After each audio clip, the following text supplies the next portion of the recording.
Tanghalian na guys, kainan na. Bali ito yung tira kong bagong kagabi na niluto ko. Ulam ko ngayon tanghali. Ito yung kanin ko, may sinangag sa ilalim to. Sarap. Ayan, kain na tayo guys, pray muna tayo.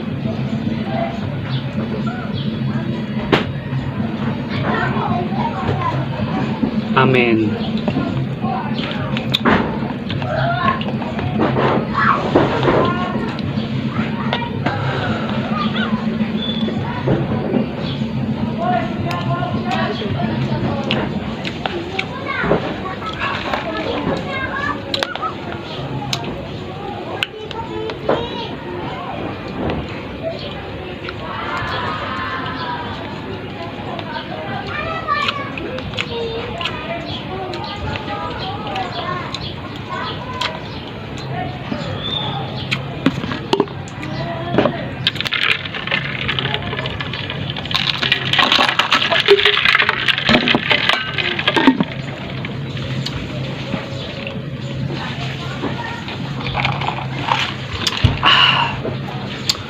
Sarap ng malamig. Nakakapawi ng pagod.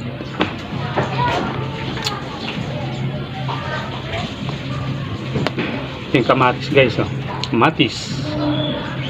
Pampakinis ng kutis.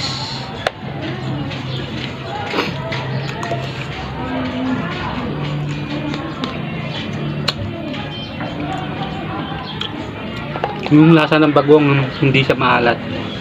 Kasi hinugasan ko siya. Hugas na hugas. Tapos nung niluto ko, nilagyan ko ng asukal. Kaya manamis-namis. Hop.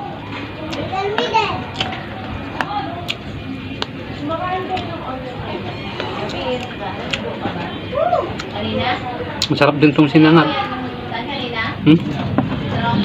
Meron pala akong sibuyas dito. Ito. Saka muna to.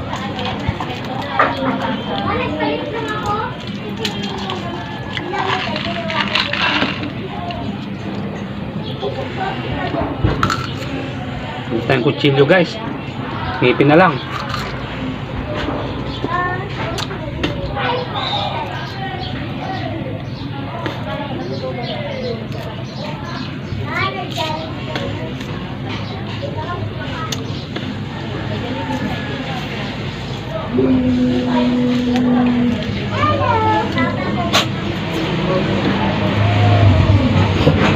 Guys, sibuyas. Maganda raw sa health sibuyas. Kaya lang mabaho sa hininga.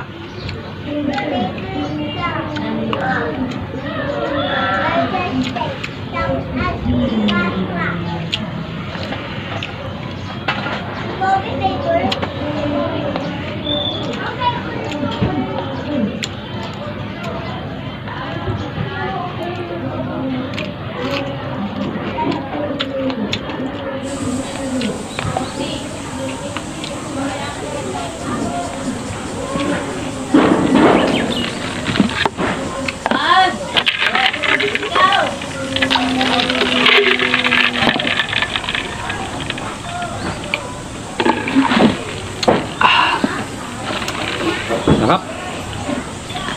Sarap ng tubig.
Sarap talaga ng malamig.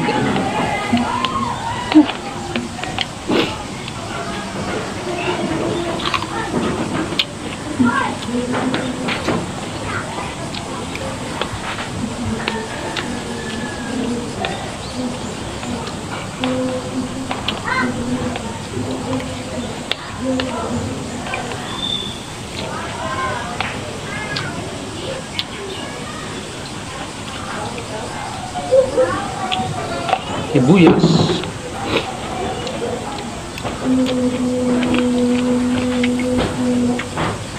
Ang sarap ng bagoong, guys. Manamis-namis.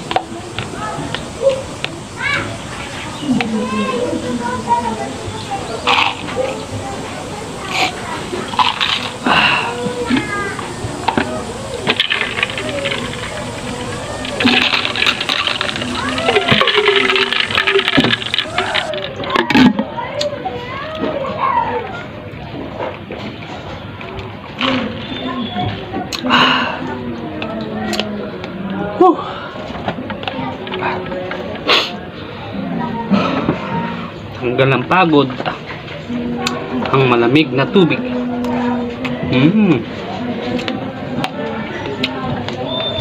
Ang sarap ng bagoong. Pantawid ng pantawid ulam.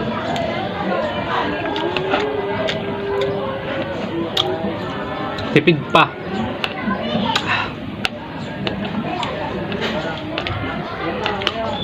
Siguro ang halaga niya lang 20 kamatis, 20 bagoong. Ninulam pa ni Mrs. kagabi yung bagoong. Sarap daw. Nakadalawang kain na. Tipid. Kaya lang hindi rin maganda yung masobran sa bagoong. Kaya hinay-hinay lang din.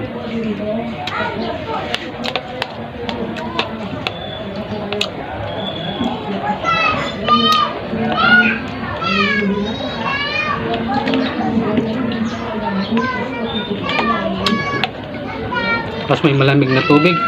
Sarap.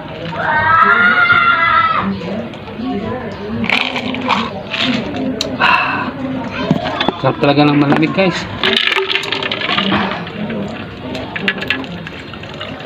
Kahit bagoong lang ang ulam mo, basta may malamig.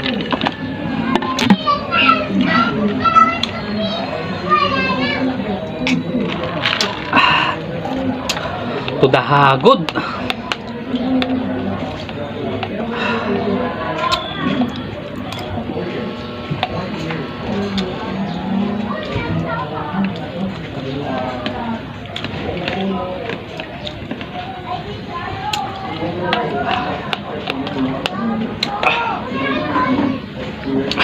Alauna na, guys. Nalagpasan na naman tayo ng alas 12. Okay lang. Ganun talaga ang buhay. Minsan kailangan mong magtiis.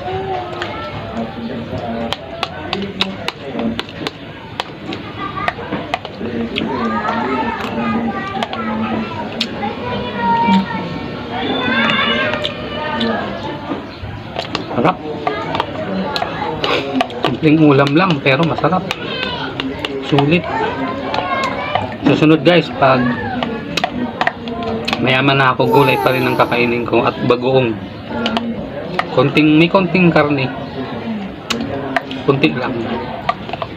Kasi yun yung healthy sa kalusugan natin.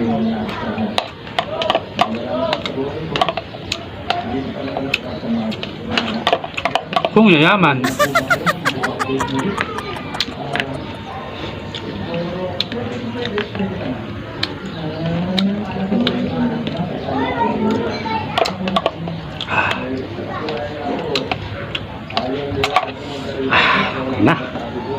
Okay na, guys. Taraos na naman. May tira pa tayo, guys, na bagong. Mamaya pwede pa natin tong pagsawsawan ng ng gulay, okra, mga ganun. Nilagang okra.